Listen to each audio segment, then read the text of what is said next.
নমস্কাৰ। ৪৫০০ LPUP শিক্ষক পদৰ এপইণ্টমেণ্ট যিহেতু ফেব্ৰুৱাৰী মাহত দিয়াটো কনফাৰ্ম হৈ পৰিছে। ইতিমধ্যে আমি কেইবাটাও কাটঅফৰ ভিডিঅ' আপোনালোকক আগবঢ়াইছোঁ।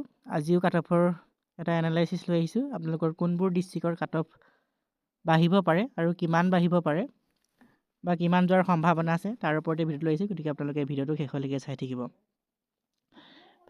এইবাৰ যিহেতু অলপ পদ্ধতিটো বদলি হৈছে, আমাৰ যি ৪৫০০ LPUP শিক্ষক পদৰ ভেৰিফিকেশ্যনৰ পদ্ধতিটো বদলি হৈছে। আপোনালোকৰ কাটঅফো আমাৰ ৫৫০০ LPUPৰ তুলনাত ৪৫০০ পদৰ কাটঅফটো অলপ কমিব যদিও বৰ বেছি নকমে। আপোনালোকে ২-৩ নম্বৰ ৪ নম্বৰ তেনেকৈ কিবা এটা কমা দেখিবলৈ পাব, বৰ বেছি নকমে। ফেব্ৰুৱাৰী মাহত যিহেতু ইয়াৰ এপইণ্টমেণ্ট দিয়াটো কনফাৰ্ম হৈ পৰিছে, আমাৰ জানুৱাৰী মাহৰ বিহুৰ পিছতে আপোনালোকৰ ২০ তাৰিখৰ আগত ইয়াৰ যি ডকুমেণ্ট ভেৰিফিকেশ্যনৰ নটিফিকেশ্যন আপোনালোকে পাই যাব। আমাৰ জানুৱাৰী শেষৰ ফালে হয়তো প্ৰভিজনেল মেৰিট লিষ্ট, নহ'লে ফেব্ৰুৱাৰী প্ৰথম সপ্তাহত প্ৰভিজনেল মেৰিট লিষ্ট আপোনালোকে পাই যাব। আৰু ফেব্ৰুৱাৰী শেষৰ ফালে ইয়াৰ যি এপইণ্টমেণ্ট সেইখিনি আপোনালোকে পাই যাব।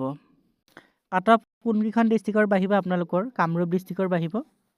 কামৰূপ ডিষ্ট্ৰিক্ট, শোণিতপুৰ ডিষ্ট্ৰিক্ট, লগতে লখিমপুৰ ডিষ্ট্ৰিক্ট, ডিব্ৰুগড় ডিষ্ট্ৰিক্ট, আপোনালোকৰ কাটঅফ এইকেইখন ডিষ্ট্ৰিক্টৰ কাটঅফ আপোনালোকে বঢ়া দেখিবলৈ পাব। আপোনালোকে যদি লখিমপুৰ ডিষ্ট্ৰিক্টৰ পৰা এপ্লাই কৰিছে তেনেহ'লে আপোনালোকৰ URৰ ক্ষেত্ৰত আমাৰ যি অ'পেন কেটেগৰী আছে আপোনালোকে 60+ ধৰিব পাৰে। 60 আপোনালোকৰ ওপৰত যদি আছে, আমাৰ 60 নম্বৰৰ ওপৰত যদি আছে অ'পেন কেটেগৰী, সেইখিনি আপোনালোকে ধৰিব পাৰে। OBC আপোনালোকৰ 59 ধৰিব পাৰে, তাৰ ওপৰত যদি আছে 59ৰ ওপৰত। SCৰ ক্ষেত্ৰত আপোনালোকে 58 বা 57ৰ ওপৰত যদি আপোনালোকৰ আছে, আপোনালোকে ধৰিব পাৰে আপোনালোক সুৰক্ষিত বুলি। আৰু আমাৰ ST প্লেন আৰু ST হিলছ তেওঁলোকে যদি 56 আৰু 55ৰ ওপৰত আছে, 55ৰ ওপৰত যদি আছে, তেওঁলোক সুৰক্ষিত বুলি ধৰিব পাৰে।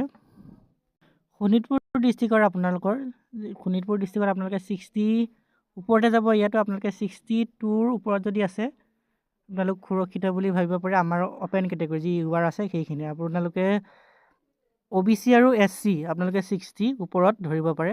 OBC আৰু SCখিনি আপোনালোকৰ 60 ওপৰত যদি আছে শোণিতপুৰ ডিষ্ট্ৰিক্টত, তেওঁলোক সুৰক্ষিত বুলি ধৰিব পাৰে। লগতে আমাৰ যি ST আৰু ST হিলছ আৰু ST প্লেন আছে, তেওঁলোকে 58 মানত ধৰিব পাৰে। 58 যদি আছে তেওঁলোকে নিশ্চিন্ত হ'ব পাৰে। কামৰূপ ডিষ্ট্ৰিক্টৰো আপোনালোকে ঠিক তেনেদৰে ধৰিব পাৰে। 62ৰ ওপৰত যদি আমাৰ URখিনি আছে, তেওঁলোকে সুৰক্ষিত বুলি ধৰিব পাৰে। লগতে OBC MOBCখিনি 59 আপোনালোকে 60 তেনেকুৱা যদি আছে, আপোনালোকৰ মাৰ্কটো আপোনালোকে সুৰক্ষিত বুলি ধৰিব পাৰে। লগতে SC আৰু OBC কথা ক'লোঁ। আমাৰ ST হিলছ আৰু ST প্লেন তেওঁলোকে 56 মানত তেওঁলোকে ধৰিব পাৰে। যদি ওপৰত আছে, 56ৰ ওপৰত আছে, তেওঁলোক সুৰক্ষিত বুলি ধৰিব পাৰে। আমি আজি কোনকেইখন ডিষ্ট্ৰিক্টৰ কাটঅফ হাই যোৱাৰ সম্ভাৱনা আছে তাৰ বিষয়ে আলোচনা কৰিম। আমি নেক্সট ভিডিঅ'ত কোনকেইখন ডিষ্ট্ৰিক্টৰ কাটঅফটো কমিব পাৰে, আমাৰ কোনকেইখন ডিষ্ট্ৰিক্টৰ কাটঅফ কম হ'ব পাৰে, সেই ওপৰত ভিডিঅ' লৈ আহিম। গতিকে আপোনালোকে আপোনালোকৰ মাৰ্কসমূহ আৰু আপোনালোকৰ ডিষ্ট্ৰিক্টসমূহ কমেণ্ট কৰি জনাব। গতিকে ভিডিঅ'টো ইমানখিনিয়ে আছিলে। ধন্যবাদ।